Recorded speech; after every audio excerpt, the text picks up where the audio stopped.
Love does not disappear in marriage because two people stop caring. It fades quietly when daily life becomes louder than emotional connection. And if you are listening to this right now, feeling like your marriage has slipped into autopilot, where days blend together and love feels more like responsibility than warmth, I want you to know that you are not failing and your marriage is not broken. It is simply asking for intention again, because love is not sustained by grand gestures or dramatic moments. It is kept alive by small routines that gently remind two people that they still choose each other every day. And let me speak to you honestly for a moment. How many times have you gone through an entire day doing everything for everyone else, yet felt unseen, unheard, and emotionally alone next to the person you love most? How many nights have you gone to bed scrolling your phone instead of sharing a thought, a laugh, or even silence together? And how many times have you wondered where the closeness went without being able to point to a single reason? Because the truth is that love doesn't die suddenly. It fades slowly when connection is postponed. And I want to tell you about a woman named Sarah, whose story may feel very familiar. Sarah has been married for years. She loves her husband deeply, and he loves her too. But somewhere between work stress, children, bills, and exhaustion, their relationship turned into a routine of survival instead of connection. Mornings became rushed, conversations became transactional, evenings were filled with screens, and affection felt scheduled rather than natural. Sarah didn't feel angry, she felt empty. And that emptiness scared her more than any argument ever could, because emotional distance feels like being alone while still being married. And what Sarah eventually realized is something many women are never taught. Love needs structure, just like life does. And without intentional routines, even the strongest feelings lose oxygen. Because psychologically, emotional intimacy thrives on predictability and safety, not excitement alone. Our nervous systems bond through consistent signals of care, attention, and presence.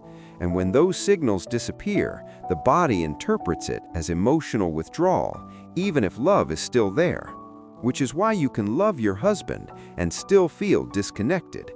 And this is where the routine that keeps love alive begins. Not with fixing your partner, not with forcing conversations, but with creating daily emotional anchors that quietly protect your marriage from drifting apart.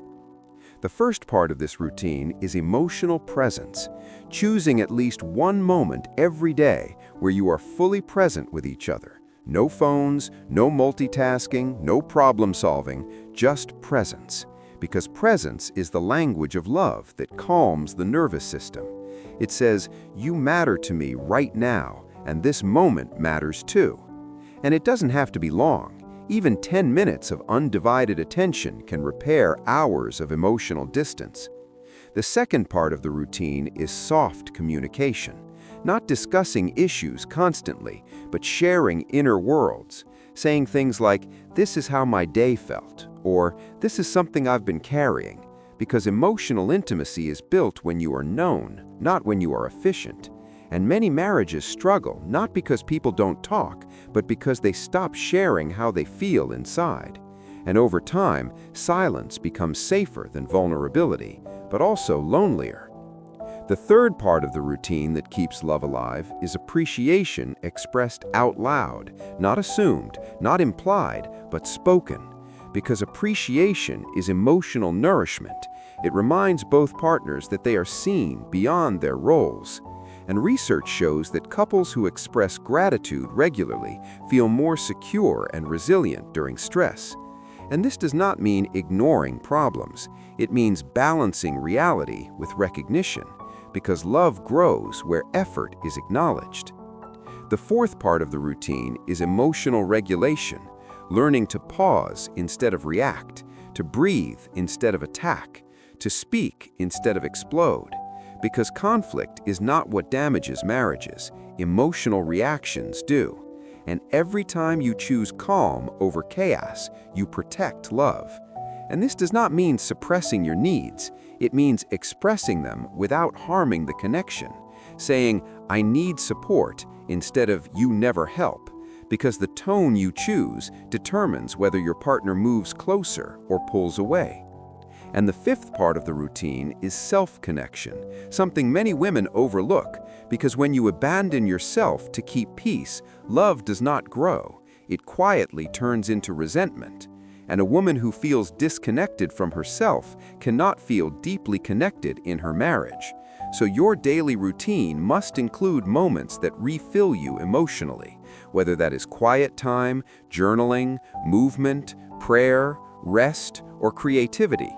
Because when you honor yourself, you show up to your marriage grounded instead of depleted. And I want to say this clearly.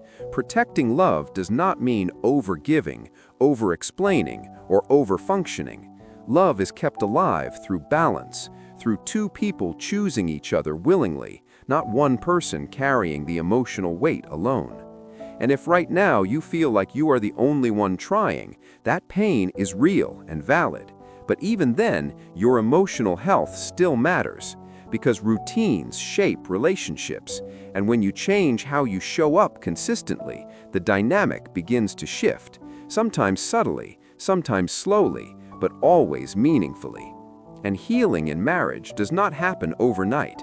It happens through repetition, through showing up again and again with intention, even when motivation is low, because commitment is not a feeling, it is a practice.